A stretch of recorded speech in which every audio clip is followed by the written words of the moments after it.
Bread has become a symbol of rising household costs. Paje Victor, analyst with financial derivatives company, joins us to discuss this trend. Good afternoon, Paje. It's good to have you on the show. Good afternoon. Paje, bread prices have doubled in 2 years. If diesel and forex are easing, why aren't prices falling? Is it profiteering we're seeing here?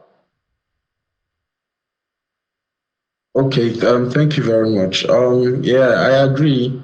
Yeah, it's true that the prices of bread has been increasing, but this is because, and this is fully driven by the import price of wheat flour. Wheat flour is the main ingredient used in the production of bread, and also we know that and yes, this wheat flour, it outweighs the other benefits which are affecting bread right now. Right now, we can see that also, as Naira is appreciating, the prices of energy, of power, has been reducing too. So, but that import price outweighs those two benefits which affect bread, and that's why, yes, mainly we see the high surge in price of bread. And also, 25% of the producer's cost of production of bread is being is mostly made up of energy cost, the energy cost, and that's why producers, they now go back and use self-supplied power. That means generator, and they have to buy a lot of diesels to make sure that the process in making of the bread does not cut down at all. And this high price and this diesel price is also going to be affected in the final cost of the bread that will be bought by the different consumers.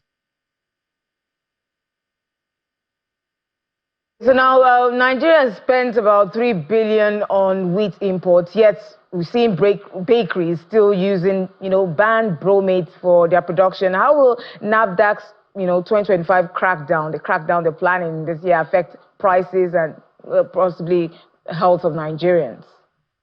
Okay, yes, thank you so much. Yeah, I agree with you that yes, the potassium borates used in making of bread. Many suppliers go to potassium borate and use the making of bread because it's easily accessible, one, and two, it is relatively cheaper. And all suppliers, all bakers, all self-producers will want to go for something cheaper because their aim is to make profit at first. So that's what they go to. But NAFDAC now has come in and has put in place a ban on that product because of the health risks it has to consumers. And the health risk it has to consumers, it can cause cancer, and cancer is something right now that they don't have a cure to it.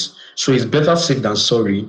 So right now, people in the short run move away from bread. Then on the supply side, it affects the suppliers and producers of bakers by increasing their cost of production. Their cost of production increases because they move to safer substances or additives. And those safer substances or additives are more expensive. So that expenses will be shifted back to the consumer of the good, which in the short run will also lead to higher prices. But if you now look at the medium run or long run, in the long run, there will be an equilibrium where the suppliers will produce healthier breads for the consumers. And since they're producing healthier breads for the consumers will now then grow to have trust, to build trust in their suppliers. And the reason they build that trust is because they are now more enlightened about the products that, okay, due to this NAFDAC ban on potassium borates, it is justified that the price of bread increases. So the demand at the end, in the long run, still tends to increase. Thank you so much, Paje, Victor, analyst with financial derivatives company, for sharing that. We do hope to see bread because, it's something we look forward to eating in Nigeria. It's a staple, as we mentioned earlier. We hope to see the price trend downwards and possibly demand get higher. Thank you so much for joining us and sharing your perspective. Thank you very much.